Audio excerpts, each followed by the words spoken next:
A ver, listo. ¿Alguien me puede ayudar cómo activar el micro? No es necesario activar el micro, Luisa.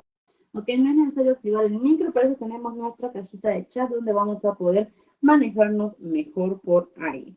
Ok, permítanme, estimados, voy a compartir la pantalla con nuestro material de apoyo. A ver, un momentito, por favor. Voy a compartir el material y asimismo denme un segundito que quiero cambiar de fuente de audio para que me puedan escuchar mejor. A ver, un segundito, por favor.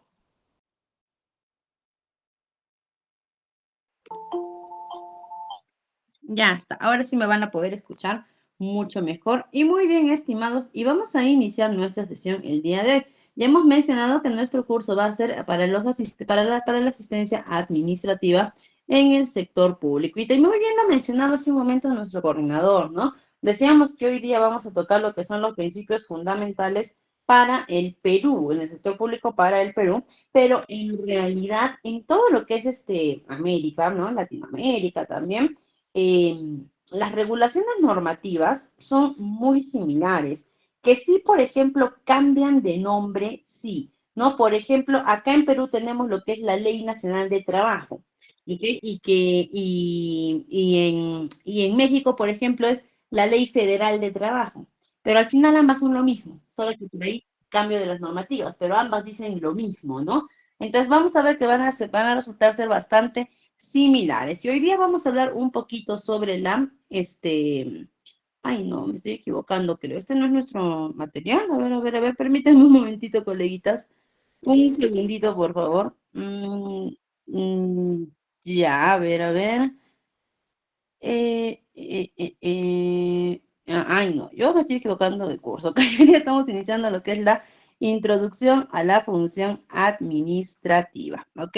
Vamos a iniciar nuestra sesión de el día de hoy. Y vamos a hablar un poquito primero sobre qué es ser primero un asistente administrativo. Vamos a empezar por ello, ¿ok? Vamos a empezar a preguntarnos primero qué es ser un asistente administrativo. Entonces, no se preocupe, estimado.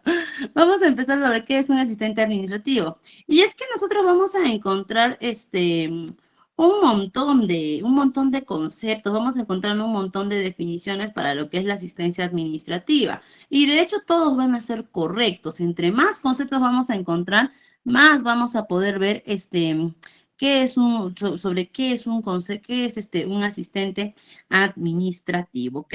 Y para poder definirlo, el asistente administrativo va a ser básicamente un facilitador de todas las áreas. El asistente va a ser eso, el asistente va a ser un facilitador de todos los procesos que se puedan realizar dentro de una institución.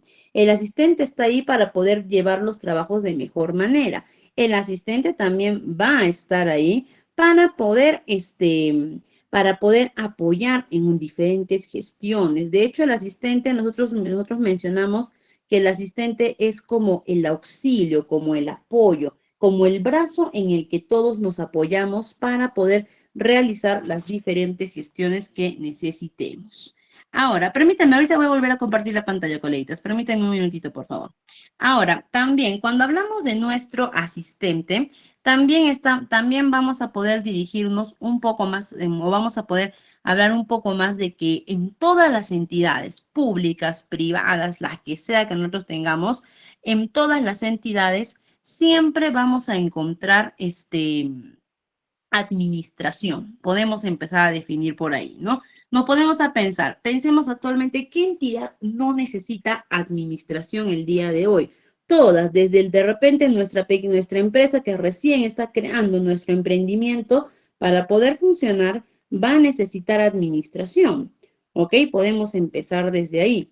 ¿No? De repente los hospitales van a necesitar, si es cierto, ¿no? De los médicos, todo ello, pero también dentro de ella van a necesitar administración. Las mineras que se encargan de sacar el mineral, todo ello, también van a necesitar administración. Y al igual que nuestro sector público, ¿ok? Al igual que nuestro sector público, también va a requerir administración para poder funcionar. Y eso es lo que vamos a ver el día de hoy. ¿Cuál es nuestro tema? ¿Cuáles son nuestros objetivos de hoy?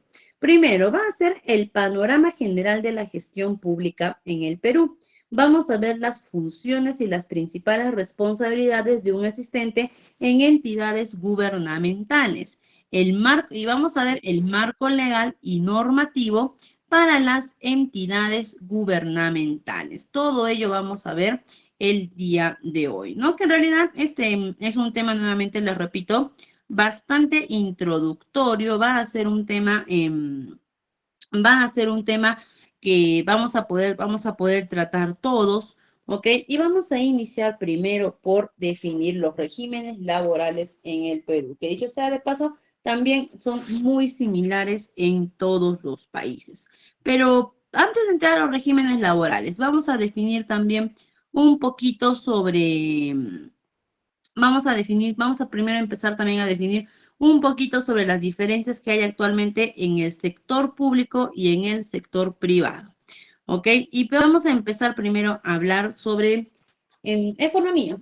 En la economía, el sector privado económicamente es independiente, porque el sector privado está en base a lo que son reglas, a lo que son normativas, a lo que son bases, guías que son propias.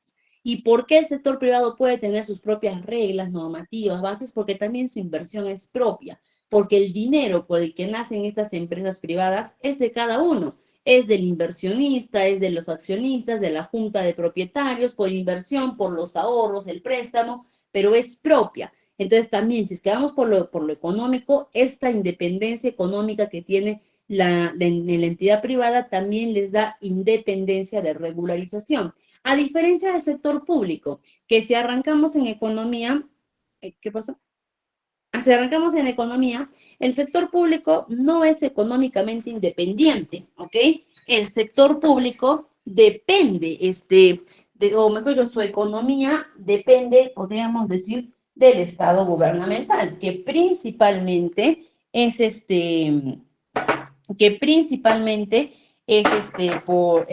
financiado gracias a los impuestos que generan los ciudadanos.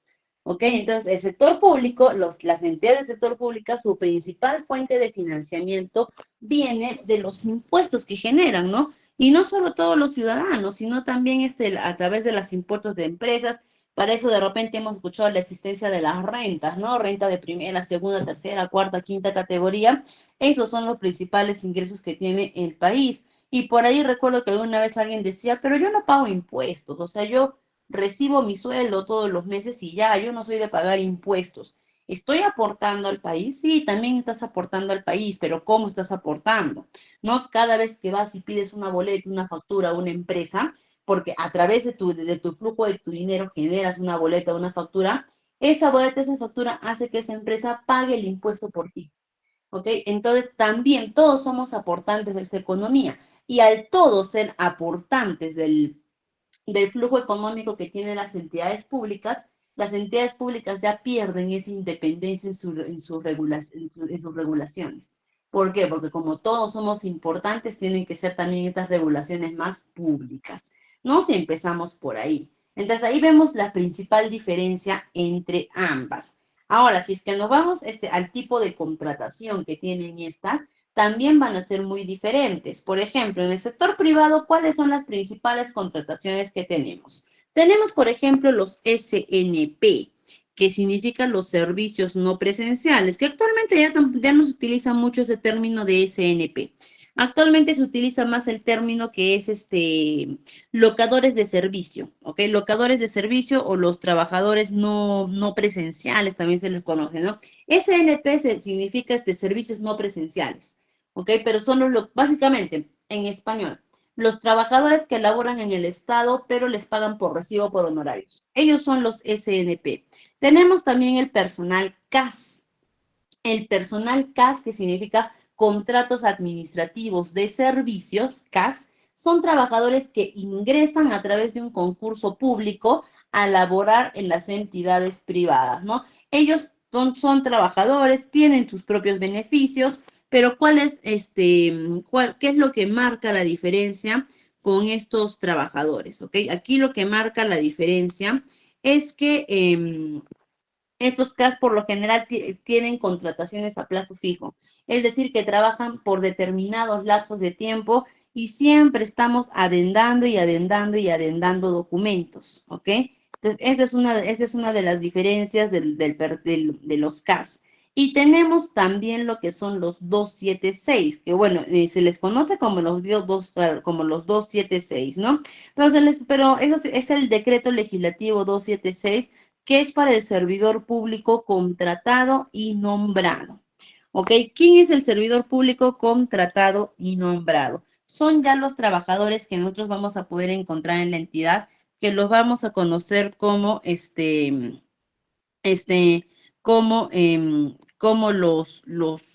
podríamos decir, ya los fijos, los estables. ¿Ok? Ahora, para llegar a este contrato 276, en realidad para el servidor público es bastante complicado, ya no es tan fácil. De hecho, antes era un poquito más fácil, ¿por qué? Porque dependía mucho de la autoridad inmediata de la institución pública para poder determinar cuánto te iba a corresponder o cuánto te iba o cuándo te iban a dar tu decreto legislativo 276, ¿no? Ya tu estabilidad. Pero ahora no, porque como hay más implementaciones, como por ejemplo la ley Servir, ¿ok? Esa ley nos manda a que a partir de ahora el decreto legislativo 276 tiene que haber lo que es la meritocracia. ¿Y qué es la meritocracia? ¿Quieres lograr la estabilidad? ¿Quieres llegar a ser nombrado? Sí, chambea, como se dice, ¿no? Lúchala. Esfuérzate, a ver qué has hecho para lograr eso. ¿Te has capacitado? ¿Has estudiado? ¿Te has desarrollado como profesional? No. Entonces, ¿por qué quieres una contratación más? ¿Para qué quieres una contratación más? ¿Para qué has hecho para ganarte eso? Nada, no te lo mereces. ¿Ok? Y también tenemos nuestro sector privado, que el sector privado también tiene sus tipos de contratación, que son el decreto legislativo 276, que más lo vamos, perdón, el decreto legislativo 728, que más lo vamos a conocer como la Ley de Productividad y Competitividad Laboral, que o también lo vamos a conocer como el régimen general, ¿no? Que es la contratación más conocida que se da en el sector privado, la que la mayoría conocemos, y tenemos los regímenes especiales, que los regímenes especiales son que como no todo el sector privado es igual, como hay bastante diferencia, entonces también tiene que haber diferencias en las contrataciones, y ahí podemos encontrar la diferencia de repente para el trabajador aeroportuario, para el trabajador de la microempresa, de la pequeña empresa, de la grande empresa, ahí también vamos a poder encontrar las diferencias que aplican para ellos, ¿no? Entonces, y dicho sea de paso, ¿no? Hay que recordar también que dentro del sector público también pueden haber trabajadores con contratación privada. En el sector público también vamos a encontrar trabajadores que están con la contratación, por ejemplo, 728, con el régimen general, que están con esa contratación privada, pero laboran en el sector público.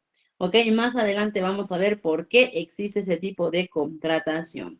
Nosotros que pretendemos laborar como asistentes administrativos en el sector público, ¿ok? Por lo general vamos a iniciar nuestros primeros pasos o nuestra primera asistencia administrativa bajo la contratación, muy probablemente el sistema nacional, perdón, el servicio no presencial o recibo por honorarios. Muy probablemente podamos iniciar por ahí, ¿no? O también más seguro es que vayamos a iniciar de frente con un contrato CAS, un contrato administrativo de servicios, que precisamente este CAS se ha creado para los trabajadores administrativos del área. ¿Ok? Entonces, por ahí vamos a iniciar, ¿no? Es muy probable que nosotros, cuando entremos como asistentes administrativos en el sector público, estemos dentro de estos dos, ¿ok? Pero más probable aún es que estemos dentro de lo que va a ser el CAS, el contrato administrativo de servicios. No se preocupe, estimada, la sesión está siendo grabada. Y ahora sí vamos a poder iniciar un panorama general de nuestra gestión pública. Un panorama, vamos a ver ahorita un panorama general, ¿no? Como quien dice, para saber dónde estamos parados. ¿No? Y para eso, básicamente, ¿no? Y vamos a empezar, ¿no? Que nuestra gestión pública ha experimentado desafíos significativos a lo largo de los años, ¿ok? pero también hemos tenido algunos avances notables, hemos tenido avances notables en algunos aspectos, como también hay todavía falencias, hay problemas que siguen ahí, que no se solucionan. ¿Ok? Y ese es el panorama que vamos a ver. Vamos a ver dónde estamos, en qué estamos, cómo vamos. Vamos a empezar. Y vamos a empezar primero, acá tenemos nuestro cuadrito. Vamos a empezar por uno de los temas que más nos preocupa a todos. No solamente podríamos decir peruanos, sino a todo el mundo en general, que es la corrupción. Sabemos que estamos en un país donde hay corrupción, ¿no? Tendríamos que ser así querramos taparnos un ojo y mirar por el otro, vamos a ver corrupción, ¿ok? Entonces sabemos que estamos en un país este, donde hay corrupción. Por ahí nos dicen, disculpen, la pantalla deportiva no es la misma que enviaron al grupo. Sí, estimada, por ahí ha habido, es que le comento así rápidamente, ¿ya? Hay un curso que lleva un nombre muy similar al nuestro, que también se está iniciando a la par, y por ahí ha habido un cruce de información. Pero no se preocupen que ya nuestro coordinador va a enviar el material, va a enviar este material que estamos explicando. De verdad ha sido un cruce de cables ahí porque es idéntico el nombre, es casi idéntico. Entonces, por ahí ha habido la confusión, pero ahorita no se preocupen, que eso es totalmente subsanable. ¿Ok? Ahora, vamos a ver. Lo que es la corrupción. Vamos a iniciar. Sabemos que estamos en un país corrupto. Y no solamente en el Perú, sino que en todos los países del mundo en realidad hay corrupción. Y lamentablemente es algo que se ha normalizado, que no debería, pero ya se ha normalizado.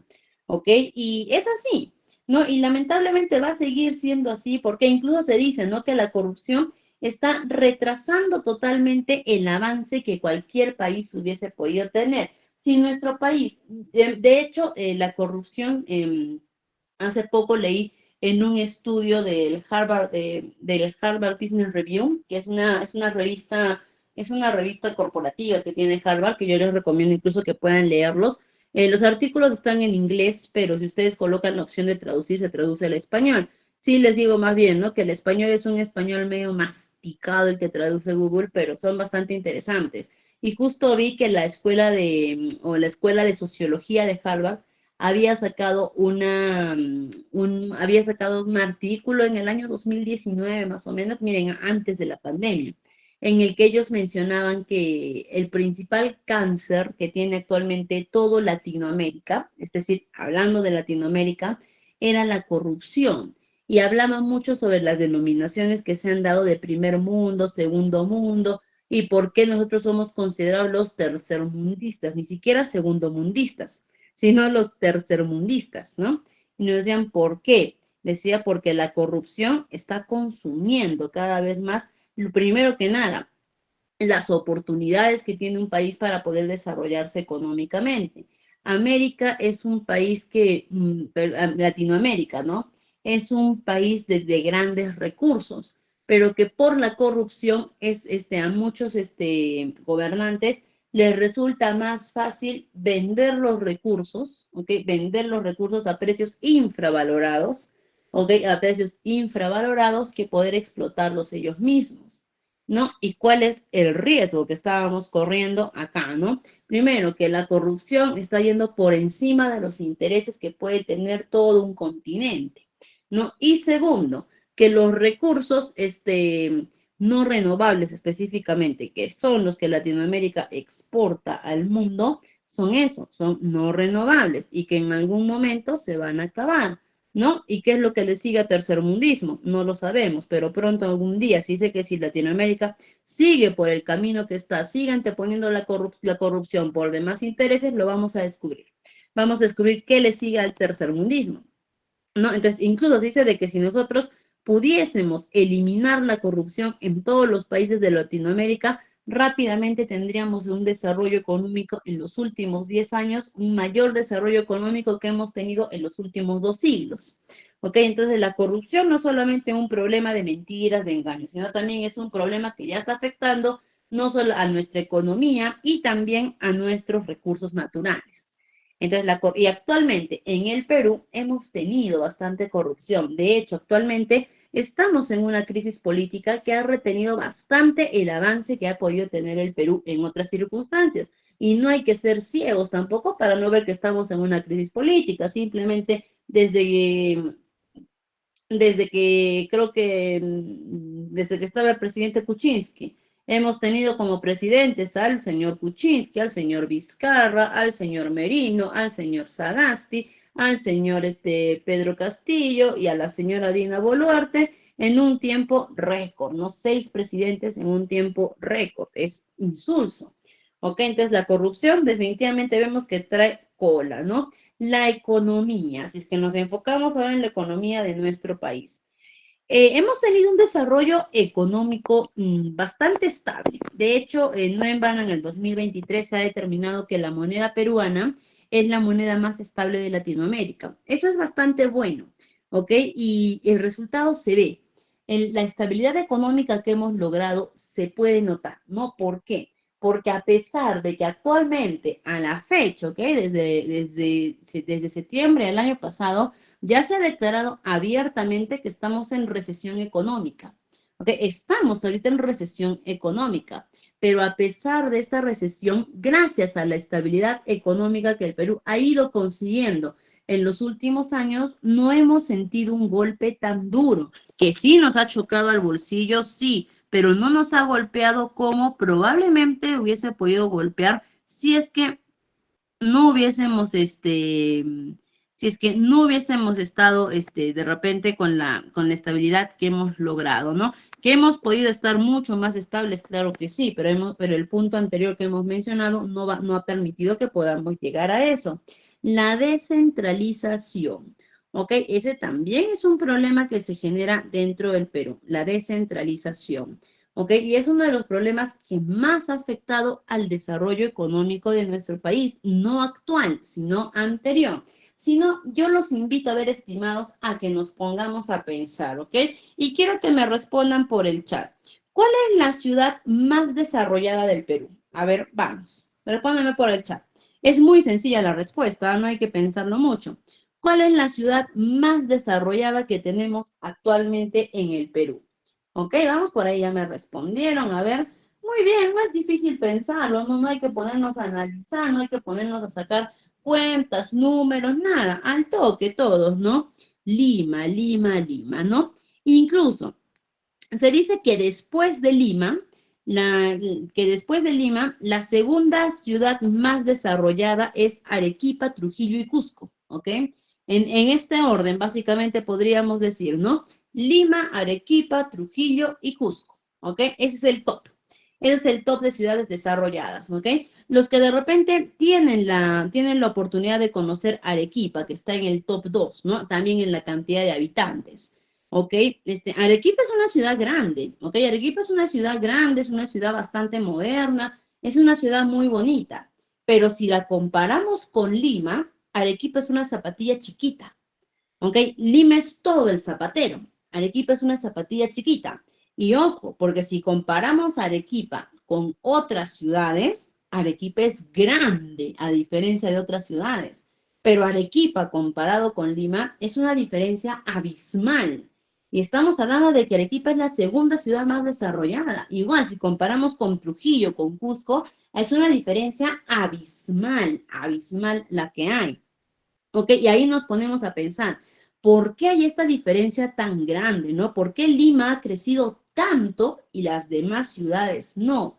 Eso se debe a la centralización, ¿ok? Eso se ha debido a la centralización, a que durante, no podemos decir años, podemos decir siglos, décadas, ¿ok? Se ha enfocado toda la administración, toda la atención, se ha centralizado en Lima. Bastante bueno para Lima porque gracias a eso en Lima hemos logrado crecer, ¿ok? Se ha logrado ser una ciudad muy desarrollada, ¿no? Pero si de repente los coleguitas que han tenido la oportunidad de ir a otros países, por ejemplo, no nos vayamos tan lejos, vámonos acá a nuestro vecino del norte, a Ecuador. De repente por acá hay coleguitas que conocen Ecuador o que son de Ecuador.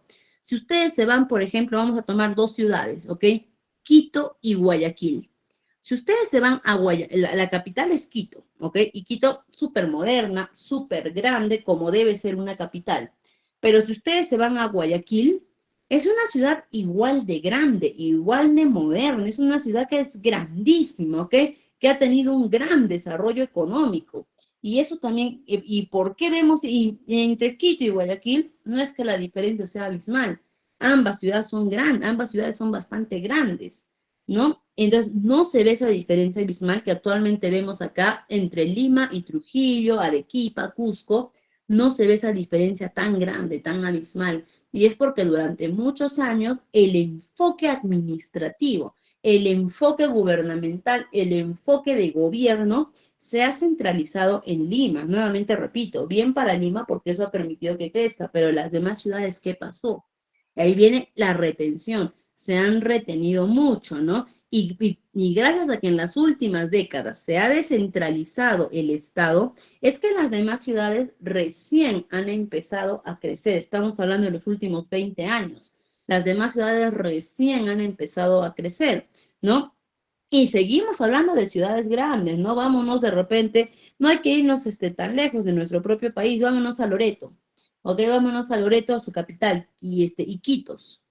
Es realmente triste ver que Iquitos, que es una ciudad muy turística, es una ciudad también muy cara, porque Iquitos es caro, ¿ok?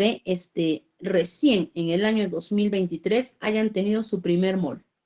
¿Okay? Un mall que actualmente todas las ciudades tienen, todos los departamentos por lo menos tienen un mall, ¿ok? Donde pueden ir a tiendas departamentales, todo eso, y Iquitos en el año 2023 recién tiene su primer mall. Ahí hablamos del problema de la descentralización. Afortunadamente ya estamos descentralizando. ¿Y cómo el gobierno ha logrado esta descentralización? A través de una adecuada distribución de recursos, ¿no? Es por eso que antes teníamos, por ejemplo, los gobiernos regionales, ¿no? Recuerdan, bueno, los seguimos teniendo, ¿no? Pero antes, por ejemplo, lo conocíamos como el presidente regional, ya cambió, ¿no? Ahora es el gobernador, la gobernadora regional, ¿no? Entonces, ahora el Estado administra, se ha descentralizado, confiando delegando, perdón, mayor responsabilidad y mayor recursos a estos gobiernos regionales para que a través de sus gobiernos B también pueda seguir llevando esta descentralización. ¿Ok? Pero es muy importante mencionar eso, de que si el resto de regiones, de departamentos de nuestro país no han crecido como la ciudad de Lima, eso ha sido por la centralización que muchos años se ha enfocado ahí, pero que ya estamos descentralizándonos. Lo bueno, tarde, pero se está haciendo, ¿ok? Ya estamos logrando una descentralización. La educación y salud, ¿ok? Que son dos términos que también van de la mano porque son dos necesidades básicas. Y aquí también estamos viendo un panorama general, ¿ok? Y en este panorama general vamos a evitar ser mezquinos. Si es que hay que ser mezquinos, lo vamos a hacer. Pero si es que no, vamos a evitar ser mezquinos, ¿no? Y acá el problema de nuestro país en educación y de salud no es que no tengamos buenos recursos de educación o buenos recursos de salud. De hecho, los tenemos. La educación y salud de nuestro país es buena. ¿Ok? Tenemos un buen nivel educativo, tenemos un buen nivel de atención. El problema está, bueno, mejor dicho, los dos problemas que se han encontrado, y todo esto hablamos en base a fundamentos, en base a estudios que el propio Estado realiza para poder llegar a sus diagnósticos para poder seguir implementando su programa de modernización del Estado para la mejora de atención al ciudadano. ¿Ok? Todo eso sale de ahí. El problema del Estado no es que no tenga buenos recursos económicos, no tenga buenos recursos económicos para invertir en salud y en educación como en otros países. Por ejemplo, en otros países, ¿por qué no tienen un buen nivel de educación y de salud? Es porque no hay plata para poder invertir en ellos, ¿no? Entonces, por eso, como quien dice, se las arregla, ¿no? Para poder invertir en ellos y no va a ser del todo bueno. En el Perú no es que la descentralización es buena, es buenísima la descentralización, definitivamente, porque eso está ayudando a que el Perú pueda crecer en todos sus ámbitos, no solamente en la capital, ¿ok? Pero ahora vamos a hablar acá de educación y salud. Pero, ¿qué es lo que pasa acá? Lo que pasa es que la educación y salud en nuestro país es buena, el problema es que es desigual, ese es el problema. ¿Ok? Que la educación es desigual y ahí es donde parte nuestro problema. ¿En qué sentido? En que si nosotros estamos en la capital de cualquier región, vamos a ver buenos hospitales, ¿ok? No podemos aspirar a que todo sea perfecto, todo sea óptimo, porque ahí tenemos antecedentes de corrupción y económicos que no van a permitir que todo sea correcto. Pero vamos a ver buenos hospitales, vamos a ver por lo menos infraestructuras suficientes. Pero si nos vamos más allá, si es que nos vamos, como quien dice, al Perú profundo, ahí sí vamos a ver que hay bastante desigualdad, que ahí no tienen hospitales, ahí tienen postas médicas, ahí no tienen colegios, ahí tienen escuelitas. ¿Ok? Entonces nos damos cuenta de que por qué, ahí no podemos cuestionar, ¿no? ¿Por qué los colegios nacionales grandes tienen que estar en la ciudad y en el Perú profundo tenemos que tener escuelitas improvisadas? ¿Por qué los hospitales grandes tienen que estar en la ciudad y y en los pueblitos de la costa, de la sierra, de la selva, tiene que haber postas médicas, ¿no? Entonces ahí nos damos cuenta de que no es falta de recursos, es mala administración, una administración desigual. Falta de recursos sería si es que en todo el país tuviésemos escuelitas, si es que en todo el país tuviésemos postas sin hospitales, ahí sí diríamos no hay plata. ¿Ok? Pero acá nos damos cuenta de que es una administración desigual, ¿ok? Y es bueno también saberlo, ¿no? Ustedes saben a nivel de educación, educación básica, educación primaria, que se realizan los exámenes anuales todos los años, ustedes saben cuál es la ciudad en el Perú que tiene el mayor porcentaje, podríamos decir, que tiene el mayor porcentaje de niños con las mejores calificaciones. ¿Saben en qué ciudad están esos niños? A ver, de repente algún coleguita sabe. ¿Ok? No es en Lima. Ustedes saben en qué ciudad del país están, entre comillas, podríamos decir, los niños más inteligentes del Perú. Huaraz está en el top, pero hay uno más, uno que está más arriba.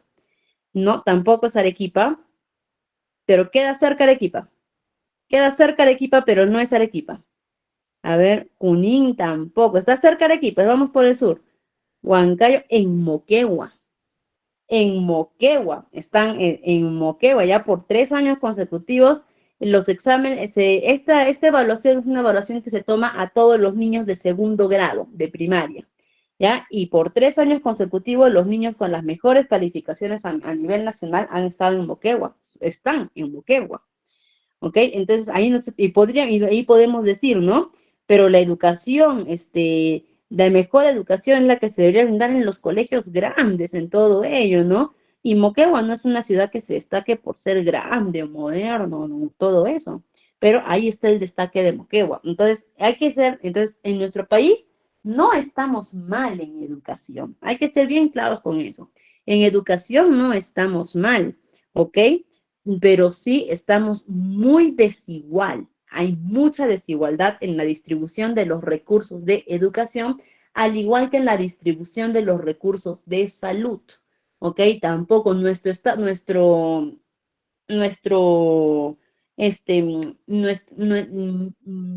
me fue la palabrita, ¿no? Pero la salud que tenemos, ¿no? La administración de salud que tenemos en el Perú, no la administración, pero la salud que tenemos en nuestro país actualmente no es mala, ¿ok? No es deficiente, ¿ok? No es deficiente, sino que hay una mala administración, claro que sí, ese es el principal problema. Hay una mala administración, ¿ok? Pero no es deficiente, pero también hay una desigualdad en la repartición de recursos. ¿Ok? ¿Por qué? Porque todo eso, y ahí viene también lo que es la centralización, ¿no? Lo mejor lo centralizamos a las ciudades y el resto a los contornos, como se dice, ¿no? Y ahí está claramente, ¿ok? Claramente ahí está, por ejemplo, y muy triste en lo que tuvo que pasar, que fue como una cachetada también para nuestros padres de la patria, ¿no? Que un congresista que trabajaba, ¿no? Que se supone que tenía que trabajar para la mejora continua del Perú, un congresista que se supone que tenía que velar por el cuidado de los ciudadanos, ver diversos aspectos de interés para los ciudadanos, ¿no? Desde los servicios básicos, todo ello, falleció en la ciudad de Arequipa, en la provincia de Islay, para ser más exactos, en el pueblo de La Punta de Bombón. Falleció precisamente, ¿por qué? Porque le dio un infarto a medianoche casi. Y cuando fue a la posta médica solamente atendía, creo, hasta las 8 de la noche.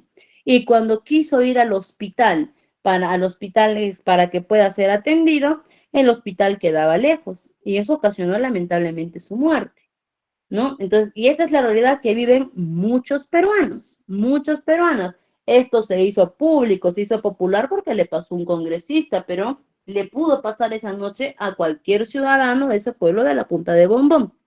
Entonces, acá nos damos cuenta, ¿no? Que la salud también está siendo muy desigual. Los desafíos sociales que también estamos dando un panorama general para saber, para que podamos tocar de manera más completa lo que va a ser nuestro curso, ¿ok? Primero tenemos que saber dónde estamos parados para poder seguir trabajando en base a ello, ¿no? Nuestros desafíos sociales. Actualmente en el Perú también tenemos diferentes desafíos sociales, ¿no? Desafíos que de repente pueden ir desde muy grandes hasta desafíos que pueden ser muy polémicos. Ningún desafío es pequeño. Los desafíos pueden ser muy grandes y dificultosos o muy polémicos y con muchas trabas. Pero desafío al final es desafío, ¿no? Y por ejemplo, ¿cuáles son algunos desafíos que actualmente estamos viviendo, ¿no? Como por ejemplo la desconfianza que el Estado se ha ganado de los ciudadanos. Actualmente los ciudadanos no confían en el sector público. Si hacemos acá un pequeño sondeo, y yo les pregunto a ustedes, para ustedes, ¿qué empresa brinda mejores servicios o qué sector brinda mejores servicios, público o privado? A ver, ¿qué me dirían ustedes? Para ustedes, ¿qué sector actualmente en el Perú brinda mejores servicios, el sector público o el sector privado? A ver, ¿qué me dirían ustedes? A ver, vamos, vamos, coleguitas. Vamos, es un mini sondeo que estamos haciendo entre nosotros, ¿no? Muy bien, la mayoría va a decir privado. ¿Y por qué? Y estamos en lo correcto, es la verdad, ¿no? ¿Y por qué? Porque un desafío social que actualmente el Estado afronta es que ha perdido la confianza en los usuarios y con justa razón, ¿no? ¿Por qué? Porque ante la constante falla, ante la constante corrupción expuesta, todo ello, definitivamente la gente no confía en su Estado, prefiere confiar en la inversión interna, prefieren confiar en la empresa extranjera porque al final le va a brindar mejor servicio, mejor atención, ¿no? La mayoría, la gran mayoría tiene eso en la mente. Entonces, ese es un desafío social que actualmente el Estado está afrontando. El Estado está ahorita luchando para poder recuperar la confianza. De hecho, actualmente hay una norma técnica en la aplicación. Hay una norma técnica que está en su primer tramo, o me parece que ya va a pasar al segundo tramo, y la norma técnica es del proceso de mejora de atención al ciudadano. ¿Ok? Están trabajando en una modernización general del Estado con la finalidad de mejorar la atención al ciudadano y para eso, y para eso, y para eso también se está tratando, ¿no? De recuperar la confianza a través del Estado moderno, descentralización y todo ello, ¿no? Que va a ser un poco lento, pero es un desafío que actualmente el Estado está afrontando, ¿no? Por ahí nos dicen, acá está el sector público, sí nos encontramos mal, ya que somos copia y pega de otros sistemas educativos que otros países. Lamentablemente vivimos en una política educativa, ¿no? Claro, eso también es un desafío social, por ejemplo, ¿no? Cuando hablamos de que si estamos bien o estamos mal, nos referimos a que la administración definitivamente está mal. Sector educación y sector salud es como quien dice, ¿no? Tenemos todo para poder sacarlo adelante, pero nuestra administración nos manda al piso. Es como que tengamos 100.000 soles para poder iniciar un negocio, pero los administramos más. De nada nos sirve. ¿No? A diferencia, por ejemplo, en otros países que no tienen eso para poder mejorar, ¿no? Por más buena administración que tengan, les falta el recurso. Acá nosotros tenemos los recursos, pero lo que está mal es la administración, la distribución, la toma de decisiones, las autoridades que tenemos, ¿no? Por eso hemos empezado a hablar sobre la corrupción. Y eso es un desafío social. La corrupción, por ejemplo, también es un desafío social que va a ser de nunca acabar que no crean que muchos gobernantes quieren, intentan o entran con la idea de decir quiero acabar con esto y terminan inmiscuidos, ¿no? Lamentablemente es así, ¿no? Y los avances tecnológicos, ¿no? Que nuestro Estado también, hay que reconocerle algo al Estado en los últimos años, es que ha tenido bastante desarrollo tecnológico y de repente ese desarrollo tecnológico no ha sido porque el Estado lo ha buscado, porque el Estado tenía ya en mente hacer eso. No lo afirmo, pero es muy probable que ese desarrollo tecnológico haya surgido gracias a la pandemia. Bueno, no gracias, ¿no? Lamentablemente por la pandemia. Y es que si hay algo de repente, hay algo que podríamos rescatar de esta pandemia, es que al menos al sector privado los ha empujado a decir o te modernizas, no tienes otra opción. Es que cuando llegó la pandemia, como a todos nos agarró así de golpe, como a todos nos agarró de sorpresa, al igual que al Estado, fue como que de la noche a la mañana ya no vas, te quedas en tu casa, trabajas desde tu casa, ¿no? Y el Estado definitivamente no estuvo preparado para ello. Muchas entidades públicas no estuvieron preparadas. Desde el simple hecho en que muchos servidores públicos no sabían manejar una computadora. Sabían prenderle y entrar a Word, pero no sabían cómo entrar a un Gmail. No sabían cómo entrar a un Drive. No sabían cómo hacer una reunión de Teams. No sabían programar una reunión. ¿Ok? Y ahí el Estado ha tenido un desafío social bastante grande, más de que desafío social, un desafío interno bastante grande de agarrar y a toda su comunidad de trabajadores, a toda su comunidad de servidores públicos, como quien dice, ponerles las cosas claras, ¿no? Recapacitarlos, volver a capacitarlos. Ahí también influyó mucho lo que eran los asistentes administrativos, porque ellos sí tenían estos avances, ¿no? De poder apoyar a sus compañeros de área, todo ello. Y actualmente el Estado ha modernizado bastante de sus procesos, porque de repente, si es que nos vamos hace unos años atrás y yo tenía que volver a sacar mi documento de identidad. ¿Por qué? Se me había vencido el plazo, yo lo había perdido, o soy menor de edad que estoy pasando a ser mayor de edad, o ya me toca renovar el DNI. Era un dolor de cabeza, es que nos vamos años atrás. ¿Qué es lo que teníamos que hacer? Teníamos que agarrar, ir a la RENIEC, hacer nuestra cola, llenar nuestra ficha, registrar nuestros datos, de ahí salir de ahí y de ahí esperar muchos días para después otra vez ir a hacer mi cola, recoger mi DNI. Era así. Porque yo recuerdo siempre antes de las elecciones colas inmensas para renovar sus DNIs. Ahora no. Ahora se ha mejorado muchísimo este proceso porque lo hacemos todo vía electrónica. Ya no, tu pago a través de la aplicación Págalo.p. Entras a la página de la RENIEC, ahí está todo para que puedas verlo, ¿no? Entras de repente, actualmente tenemos a gov.pe, gov.pe, que es una plataforma virtual que se creó para que podamos ver todas las entidades públicas, toda la información de las entidades públicas dentro de una sola plataforma. Esta página de go.pe, de hecho, se basó mucho en la plataforma de Chile Te Atiende, que Chile fue uno de los primeros que implementó en una misma plataforma virtual todas las plataformas del Estado, ¿no? Entonces, en Chile es Chile Te Atiende. No sé si sea con el mismo nombre, pero era con ese nombre, ¿no? Chile Te Atiende. Actualmente en el Perú es go.p, ¿no? Entonces, hemos ido avanzando y ese es un panorama general de cómo va nuestra gestión pública. Y ahora sí nos enfocamos un poquito más, ahora que sabemos más o menos, ¿no? Cómo estamos o dónde estamos parados o dónde vamos a ir a parar si trabajamos en el sector público, ahora sí podemos empezar a ver qué es ser un asistente administrativo. Y como ya lo habíamos mencionado, el asistente administrativo es un facilitador fundamental, ¿ok? Y es una persona que trabaja detrás de escena, como quien dice, ¿no?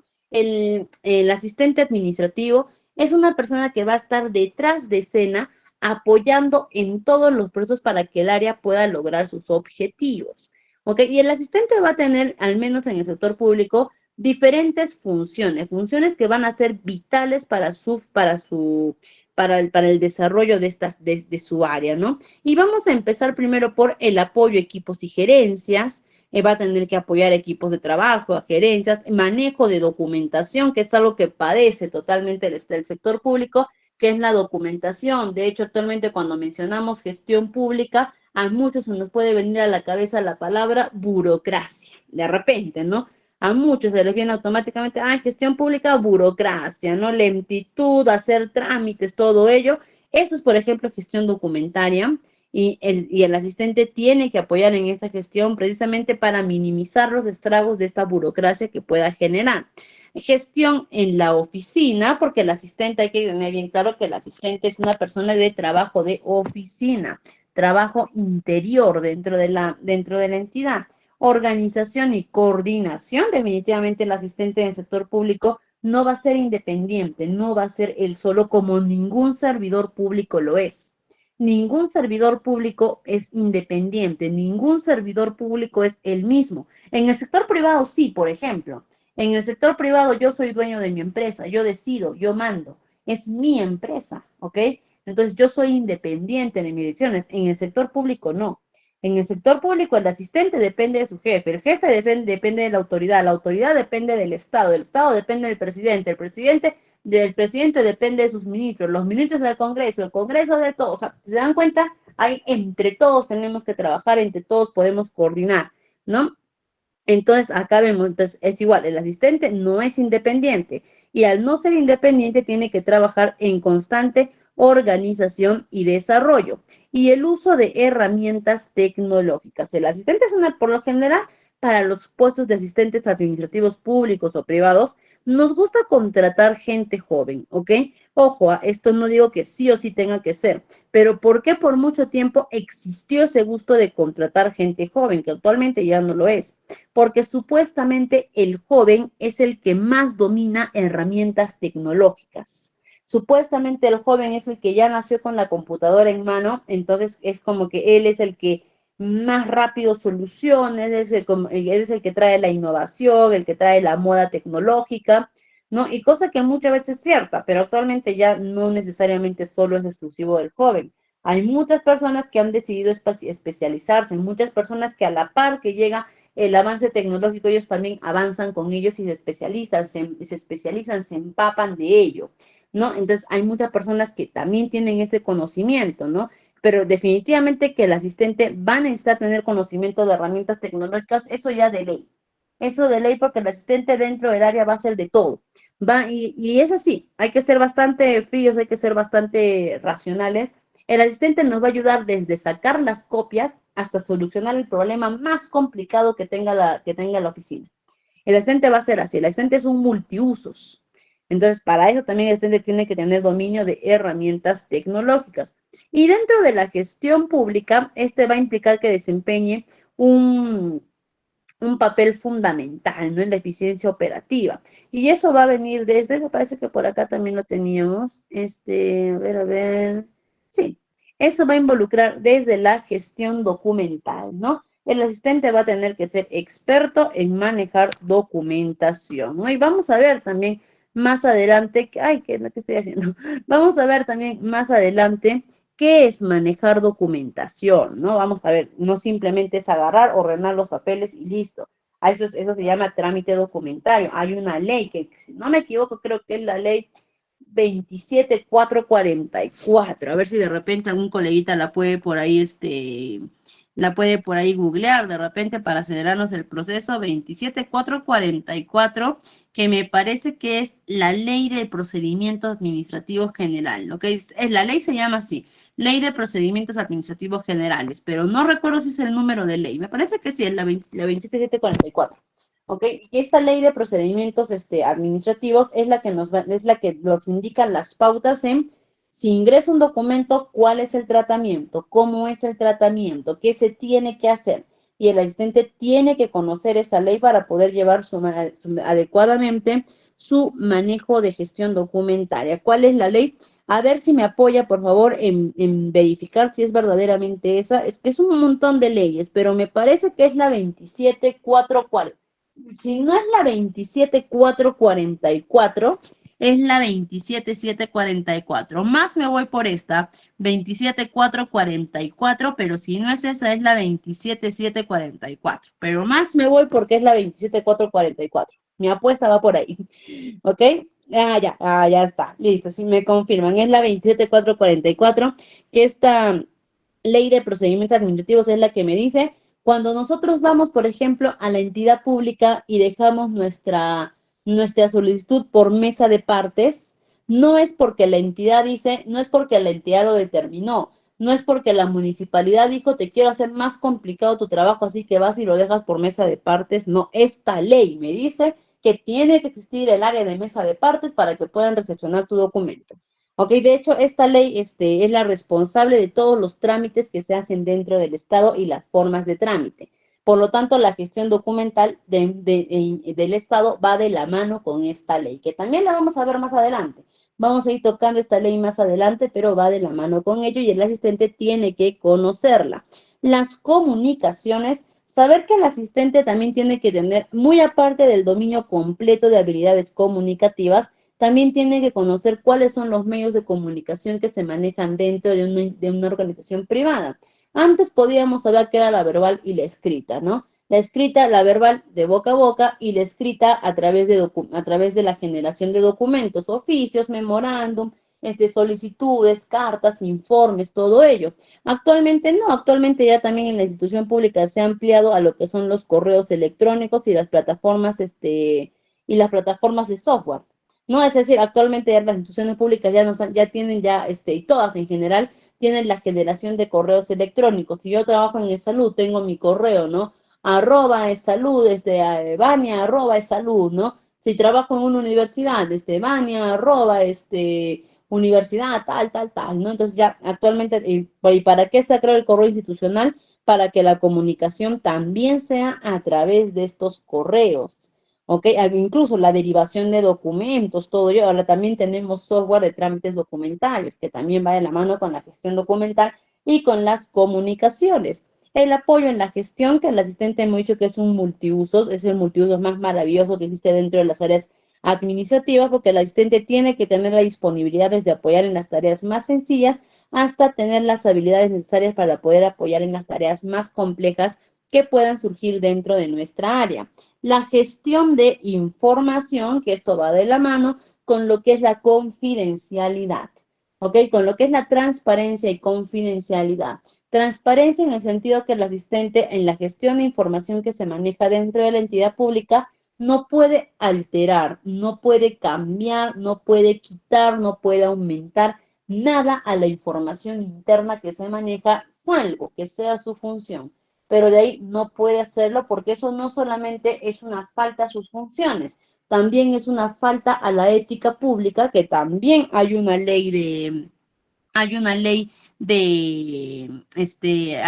de ética para los trabajadores, hay una ley que es la ley del código de ética, que me parece que eso lo vemos en nuestra última sesión, ¿no? Que es la ley que es es la 28496, que es la ley del código de ética para el funcionario público, en el que nos dicen que no solamente que ante la falta de ética en el trabajo, no simplemente es como que está muy mal y listo, hay sanciones. Sanciones que pueden ir desde un llamado de atención hasta una destitución, un despido, una multa de hasta 20 o 12 UITs o incluso a la muerte civil, no pena de muerte, muerte civil, que ya no puedes ejercer cargos públicos nunca más, y también muy aparte de que esto es un delito, ¿ok? Gestionar de manera inadecuada la información es un delito. La atención al público, que dentro del entorno administrativo público, la atención, no, ni siquiera podríamos decir al público, sino la atención al usuario o al ciudadano no es una opción, es una obligación. Y esto va para todas las personas que ejercen cargos públicos. No porque yo sea la autoridad, significa que conmigo no habla la chusma, como quien dice, ¿no? O los ciudadanos, los usuarios, no, conmigo no. Para eso hay personal abajo mío, no. Todo servidor público, y de ahí viene el nombre, servidor público, servidor, servir al público. Toda persona que trabaja en el Estado es un servidor público, es decir, que trabaja para servir a los ciudadanos. Esa es su principal función, ¿ok? Entonces, el asistente administrativo, por más asistente administrativo que sea, es un servidor público y su principal función siempre va a ser estar a disposición, estar siempre con la predisposición de poder ayudar a los usuarios y a los ciudadanos. La coordinación interna, que va a ser muy necesaria para el manejo de información, y la gestión de logística, que en la gestión de logística, al menos para el asistente administrativo, va mucho de la mano con lo que es la gestión de recursos. ¿Y a qué nos referimos con recursos? No significa que va a tener dinero o algo a la mano el asistente, sino de que simplemente que tiene que respetar todos los bienes muebles e inmuebles que hay dentro de la institución pública. ¿En qué sentido? Si dentro de mi trabajo, yo como asistente administrativo trabajo en una municipalidad y me dan una computadora a mi disposición para que yo pueda trabajar, respete esa computadora, úsala para trabajar. porque esa computadora no es tuya. Esa computadora es del Estado, esa computadora es de todos los peruanos. Entonces, dale el uso adecuado, no estés, por ejemplo, ¿no? Y eso justo lo comentábamos, me acuerdo, en la última sesión que hemos tenido la semana pasada de este preciso curso, en la que hablábamos de que durante la pandemia, me acuerdo, no sé si lo hicieron todas las universidades públicas, la verdad ignoro si lo hicieron todas, pero sí recuerdo claramente la Universidad Nacional de San Agustín, muy conocida en el Perú, ¿ok? Que esa universidad agarró y dispuso la compra de celulares para sus alumnos, porque como iban a iniciar las clases virtuales y no todos los alumnos tenían la facilidad de contar con una laptop o con internet o algo, dispuso durante la pandemia que se adquieran celulares y se hagan llegar a los alumnos para que esos alumnos pudieran seguir con sus clases, ¿ok? Para que esos alumnos no dejaran botada lo que son sus sesiones, sus clases, ¿no? Una acción bastante buena en realidad, ¿no? Una acción bastante, no les puedo hablar más allá de los costos, precios, ¿no? Porque no tengo ni idea, pero por lo menos la intención y la acción fue bastante buena, ¿no? Un apoyo a los alumnos. Pero ¿qué pasó? Nuevamente, mala administración ahí, porque los alumnos de esta universidad recibieron los celulares y un chip de internet, me acuerdo, era como un pequeño chipcito donde había internet, ¿no? Y recibieron esto y los alumnos felices recibieron el celular. ¿Y cuál fue el pensamiento de varios alumnos? Nos han regalado. Dijeron, la universidad nos ha regalado. Y muchos alumnos, ¿qué hacían? Yo ya tengo mi celular, es más moderno que este. Hermanito, hermanita, te regalo el celular que me regaló la universidad. En internet, vendo celular tal, de tal modelo, tal marca, ¿no? Otras chicas, me voy a la discoteca o me voy a salir con mis amigas o algo, me llevo el celular que me regaló la universidad. ¿Y qué pasó con muchos? Al final de ese celular habían dispuesto como habían querido. Lo habían regalado, lo habían vendido, lo habían roto, lo habían perdido, les habían robado, como sea. Pero en determinado momento la universidad lanzó un comunicado de tal fecha se va a realizar el recojo de los celulares.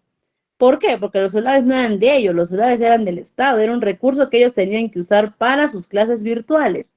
Y cuando se retomó la presencialidad fue como que ya es momento de devolver los celulares. Y varios alumnos dieron el grito al cielo porque dijeron, ¿cómo? Yo ya no lo tengo, yo ya lo perdí. No era un regalo, no era un obsequio. Ahí viene entonces lo que es la gestión logística para el asistente, ¿ok? El Estado nos da los recursos para poder trabajar, eso está perfecto, hay que hacer uso de ellos, no abuso. Uso para nuestras funciones, no para nuestros aspectos personales que cada uno necesitemos. Y por aquí vamos a ver alguna gestión clave. No hemos estado viendo, hemos hablado de manera general de estas, ahora sí vamos a verlas un poquito más a detalle. Y empezamos por la ley de la gestión documental, que ya hemos hablado que eso está muy regulada por nuestra ley 27444, ¿no? Y por acá vamos a ir desde la organización, archivo y mantenimiento de registros y documentos, ¿no? Como por ejemplo nuestros documentos legales, ¿ok? Nuestros documentos legales que pueden ser desde contratos, adendas, pueden ser desde documentación en general.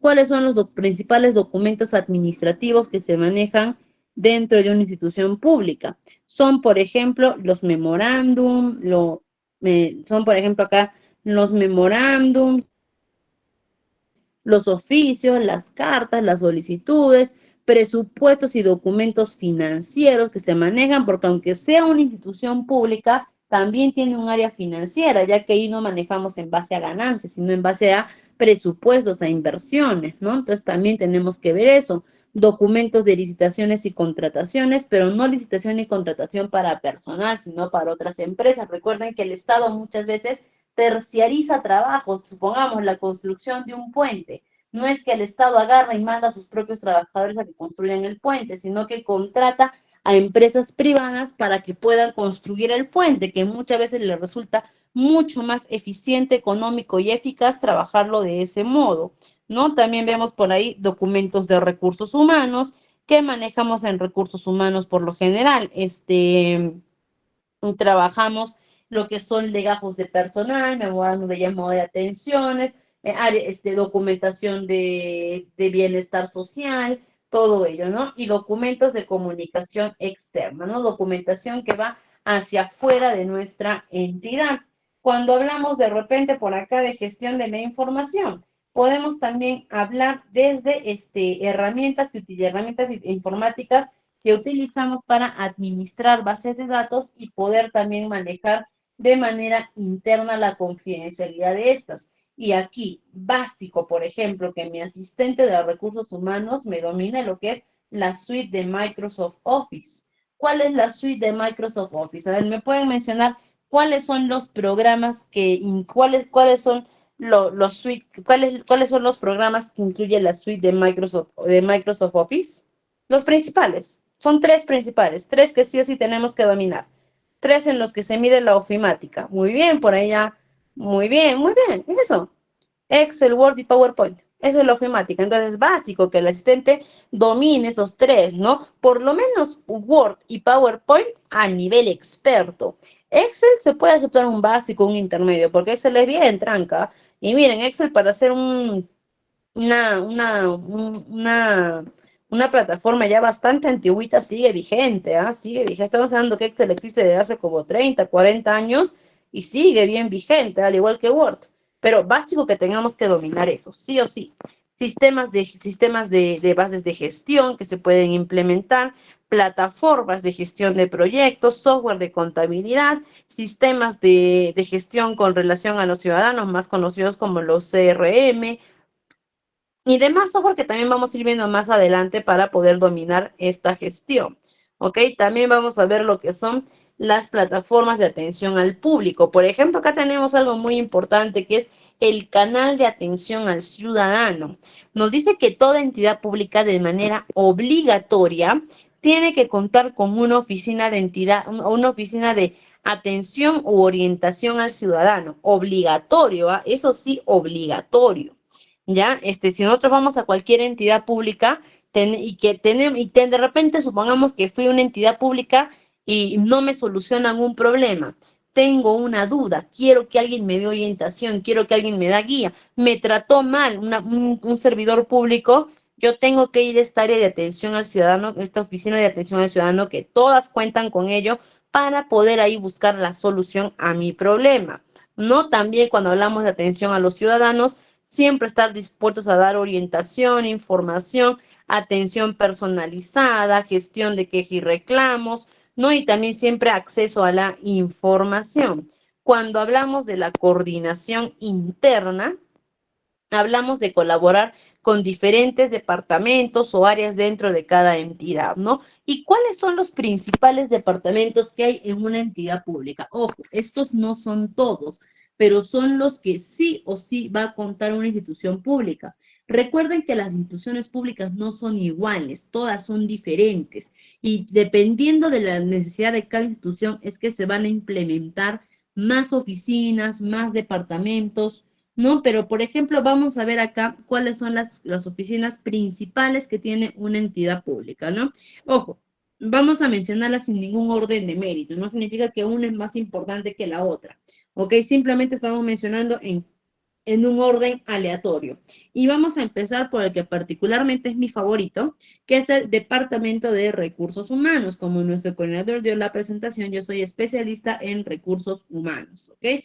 Así que para mí, la más, mi favorita es el Departamento de Recursos Humanos, que toda entidad tiene que contar con toda entidad pública tiene que contar con este departamento de manera obligatoria, que se va a encargar de gestionar todos los procesos del personal. Departamento financiero o contable, también porque se maneja dinero, se maneja inversiones, se manejan presupuestos anuales, se maneja también los POI, que son el presupuesto anual que se destina a cada departamento para que puedan lograr sus objetivos, para que puedan hacer su planeación anual, ¿no? De hecho, es así, por ejemplo, vamos a ver, ahorita, el departamento legal, ¿no? Departamento legal, el área legal, al ser una entidad pública, sí o sí va a haber bastante legalidad dentro de ella. Pero, por ejemplo, el área legal dice, ¿no? Este año nosotros queremos lograr tal cosa, ¿no? Muy bien, y para ese proyecto lo presentan a la autoridad directa y la autoridad directa agarra y les delega un presupuesto anual para que puedan lograr ese proyecto, ¿no? Por eso existe el departamento financiero y de contabilidad, el departamento de TI, ¿no? O que también de tecnologías de la información. Y es que como actualmente nuestro Estado está buscando modernizarse y siempre nuestro Estado también ha trabajado su gestión en base a software, el Departamento de Tecnologías de la Información es quien da el soporte a esos software para que puedan seguir funcionando de la mejor manera. El Departamento de Comunicaciones o Relaciones Públicas, porque toda entidad pública está creada o su finalidad de su creación es para poder brindar servicios públicos, ¿ok? Directamente a los ciudadanos. Y por lo tanto, toda información, toda tarea, toda gestión que ellos hagan tiene que salir al público. Y para eso está nuestro Departamento de Relaciones Públicas, para que hayan protocolos en atención de relaciones públicas, maneja lo que son protocolos desde las ceremonias, como también maneja lo que es ay, se me fue. Allá, como también maneja lo que es ay, se me fue, allá, prensa. También maneja lo que es prensa en el área de relaciones públicas. También tenemos el Departamento de Planificación y Desarrollo. ¿Ok? Que en también, toda entidad pública también siempre está buscando la mejora continua y este departamento realiza estudios, proyectos para que pueda seguir creciendo. Departamento de Servicio al Ciudadano, que es el que les mencionaba hace un momento, que con nosotros tengamos algún problema, alguna duda, alguna inquietud o cualquier cosa, este departamento está a nuestra disposición siempre, porque es un departamento creado exclusivamente para nosotros. Todos son para nosotros, pero este es más exclusivo todavía. ¿Ok? El departamento de contratación y adquisiciones, que es muy diferente al departamento de recursos humanos. Acá siempre ha habido una pequeña confusión, ¿no? Porque cuando hablamos de contratación y adquisiciones, muchas personas han creído de que era adquisición de recurso humano, ¿ok? Es decir, en este departamento es donde a mí me van a contratar, no. Lo que son los concursos CAS para la contratación del personal, eso lo ve directamente el Departamento de Recursos Humanos. Este Departamento de Contratación y Adquisiciones es el departamento que se encarga de ver las licitaciones para otras empresas. ¿Ok? Hay otras empresas que quieren postular al sector público, entonces a través de estas licitaciones logran, ¿no? Su contratación y el Departamento de Operaciones y Servicios Generales, junto con el Departamento de Investigación, de Investigación y Desarrollo. Entonces, son las principales, estas sí o sí vamos, en una entidad pública sí o sí vamos a encontrar estas oficinas, pero dependiendo de la entidad pública vamos a encontrar otras más, ¿ok? Estas son y estas son las mínimas, ¿sabes? Porque cada entidad pública llega a tener más aún que estas, pero dependiendo. Por ejemplo, en una universidad vamos a encontrar la oficina de repente, los decanatos. Vamos a encontrar en la parte administrativa todo lo que son los decanatos. Vamos a encontrar también área de atención al estudiante, área de investigación de estudiantes, ¿no? En salud vamos a encontrar lo que es área de atención al asegurado, vamos a encontrar también diferentes áreas, ¿no? Vamos a encontrar también controlaría, con la Contraloría, juntas médicas, todo ello, ¿no? En el Ministerio de Trabajo, el Departamento de Conciliaciones, el Departamento, vamos a encontrar mucho más departamentos, dependiendo del ámbito en el que se puedan entender, ¿no? Y para ello vamos a también ver el marco legal y normativo aplicable al trabajo administrativo. ¿Ok? Porque todo lo que hemos mencionado no simplemente se menciona como un comentario o en base a nada. Todo tiene, cuando hablamos del sector público, nada es subjetivo, todo es objetivo. Y la objetividad la vamos a encontrar en nuestra normativa.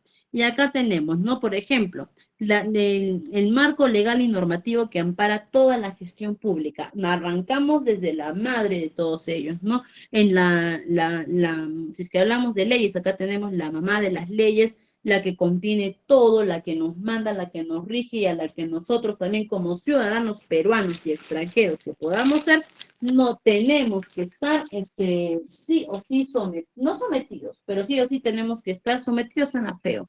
Sometidos es como que la constitución política agarra y nos aplasta, nos golpea, ¿no? Cuando la constitución tiene cuando su finalidad de la constitución es todo lo contrario.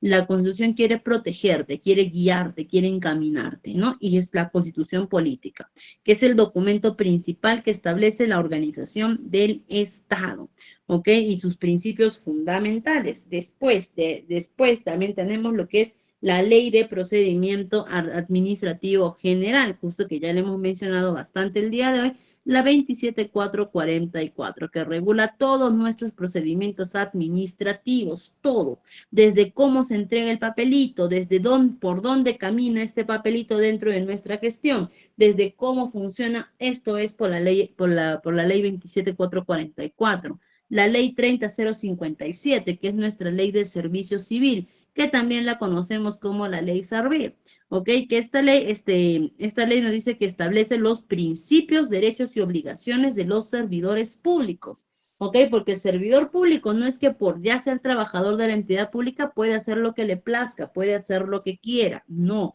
El servidor público se tiene que amparar a esta ley y si quiere progresar en su carrera pública, va a tener que también lograrlo a través de méritos. Es por eso que también nos dice, así como el ingreso, carrera, evaluación y ascensos en la función pública. Ahí viene lo que es la meritocracia. Otra ley que tenemos, nuestra ley 28175, ¿ok? Que es la ley la ley marco del empleo público, ¿ok? Que también establece las normas, eso es el marco normativo para las personas que quieren hacer carreras administrativas en la atención, en el sector público. ¿Ok? Hay normativas, hay pasos, hay procedimientos que uno tiene que tener para poder laborar dentro del sector público. No es que simplemente yo digo quiero y lo tengo, no. ¿Ok? Hay que cumplir con ciertos requisitos para poder laborar en el sector público y en los procesos de reclutamiento y de selección te verifican que cumplas esos requisitos, que también lo vamos a ver poco a poco más adelante, y la ley del Código de Ética de la Función Pública, que es la ley 27815, que de hecho esta ley vamos a profundizarla mucho. Me parece que en nuestra última sesión arrancamos de lleno con lo que es esta ley, que en realidad es bastante grande, bastante amplia, es súper interesante y también es súper reflexiva, porque nos damos cuenta de que incurrir contra la ética no es simplemente es algo que está mal y ya, sino que también es algo que está penado. ¿Ok? Y para poder finalizar nuestra sesión el día de hoy, vamos a cerrar viendo los tipos de instituciones públicas que tenemos. Repito, estos son a manera general, pero poco a poco vamos a ir viendo un poquito más internas en ellas. Instituciones públicas en las que se requiere asistentes administrativos y que nosotros podemos ingresar a laborar. Primero, el gobierno central, que incluye nuestros tres poderes, legislativo, ejecutivo y judicial. Perdón, lo he dicho en desorden, ¿ok? Si lo menciono en orden, ejecutivo, legislativo y judicial, ¿ok? A nivel nacional, así como también este se encarga de los ministerios, organismos encargados de la gestión y todos ellos, ¿no? Los gobiernos regionales, que son los representantes del gobierno central en sus debidos gobiernos regionales. Es ahí donde nace la descentralización, en el establecimiento de estos gobiernos. Estos gobiernos regionales que antes al encargado se le mal llamaba presidente regional, ¿no? Que era un término inadecuado, porque presidente o presidenta solo debe haber uno en un país, ¿no? Entonces, por eso ahora se ha cambiado el nombre de gobernador o gobernadora, que las entidades se encargan de poder administrar a una región específica dentro del país, pero aún así, dejar toda una región al mando de un gobierno regional es mucho trabajo. Así que seguimos con la descentralización y nos vamos a los gobiernos municipales. ¿Ok? Los gobiernos municipales, perdón, primero los gobiernos locales, ¿ok? Que estos se van a encargar de gobiernos locales y municipales, que estos se encargan ya de toda una provincia, podríamos decir, ¿no? Y después y después nos vamos aún más a fondo y aún así, que un gobierno, una municipalidad provincial se encargue de toda una provincia, sigue siendo mucho trabajo. Y por lo tanto, seguimos con la descentralización y llegamos hasta los gobiernos distritales, ¿no? Esta vez ya de más chiquitos desde un distrito. E incluso para muchos distritos, una municipalidad es mucha carga hacerse cargo de un distrito. Y esto ya no es una entidad pública, pero vamos a aprovechar la oportunidad para mencionarlo. Y es ahí donde muchos gobiernos, donde muchas municipalidades optan también por las asociaciones. Es por eso que vemos que de repente en un lugar te dicen, ¿no? ¿Cuál es la dirección? Asociación Viña del Mar, de repente, ¿no? En el distrito tal. Ah, ya, es porque esa asociación ha sido creado como un subgobierno de la municipalidad distrital. También tenemos entidades reguladoras y supervisoras. son entidades que se encargan de supervisar el adecuado funcionamiento tanto interno o tanto público como privado. Y no y es ahí donde viene que no la entidad privada, por ser de financiamiento propio, puede hacer lo que se le da la gana. Sí, tiene su libertad, tiene sus regulaciones propias, tiene su libertad, todo lo que quiera, pero no pueden hacer lo que no pueden hacer lo que se les da la gana. ¿Por qué? Porque hay una entidad pública que defiende a sus ciudadanos, hay una entidad pública que cuida a sus usuarios. ¿Y cómo la cuida? A través de estas entidades reguladoras, como por ejemplo la SUNAFIL, que cualquier trabajador público o privado que esté siendo acosado, que se haya cometido una injusticia laboral, perdón, puede ir a denunciar a la SUNAFIL, ¿ok? Como la SUNAT, por ejemplo, como su salud, ¿ok? Y diferentes, ¿no? También como la Superintendencia de Banca y Seguros, ¿no? Que se encargan de poder, proteger al consumidor. Instituciones educativas y de investigación, por ejemplo, las universidades públicas, institutos de investigación, todas ellas, ¿no? O instituciones de salud, como por ejemplo salud a través del MINSA, el CIS, las postas, todas ellas, ¿no? También tenemos por acá entidades culturales y deportivas como el IPD, por ejemplo, el Teatro Peruano Japonés, también por ahí podríamos mencionar, ¿no? Y diferentes también, ¿no? Museos, bibliotecas, teatros, ¿no?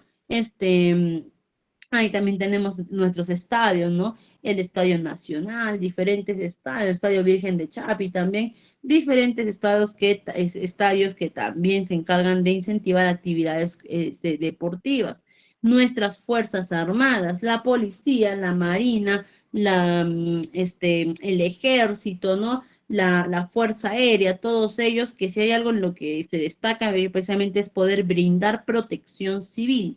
Ellos se encargan de eso, de brindar protección civil, y entidades de desarrollos económicos como por ejemplo aduanas, ¿no? Que se encarga de la regulación de tanto importaciones y exportaciones, y también siempre trabaja de la mano para poder crear diferentes tratados, por ejemplo el Tratado de Libre Comercio, que es lo que hace que no se tengan que pagar aranceles por la importación y la exportación a China, ¿no? Por ejemplo, ¿no? Y si hay algo que tienen en común todas estas entidades, si hay algo que pueden tener en común, es que ninguna de ellas va a poder funcionar sin administración. ¿Ok? Van, miren ustedes mismos, ¿no? Gobierno central tiene que administrarse, regional tiene que administrarse, locales tiene que administrarse, SUNAFIL, administración, y colegios y universidades, institutos, administración, sector de salud, administración, entidades culturales, administración, las Fuerzas Armadas, policía, naval, Marina de Guerra, Fuerza Aérea, administración, ¿no? Aduanas, administración. Entonces, el asistente administrativo sí o sí va a tener campo laboral en el sector público, sí o sí, pero tiene que saber también dónde se está metiendo y cuáles son las pautas, cuáles son los conocimientos básicos que debe tener, que es lo que vamos a ver a lo largo del curso. Y muy bien, estimados, hasta aquí hemos llegado el día de hoy. Nuevamente les menciono, esta fue una sesión bastante introductoria. Es una sesión más o menos como quien dice para ver dónde estamos. Y en adelante ya empezamos a arrancar con conocimientos mucho más técnicos. Quedo muy agradecida con todos ustedes, estimados, igualmente con usted, estimado coordinador, y conmigo va a ser hasta nuestra siguiente sesión. Muchas gracias y hasta pronto, estimado coordinador, la sala es toda suya.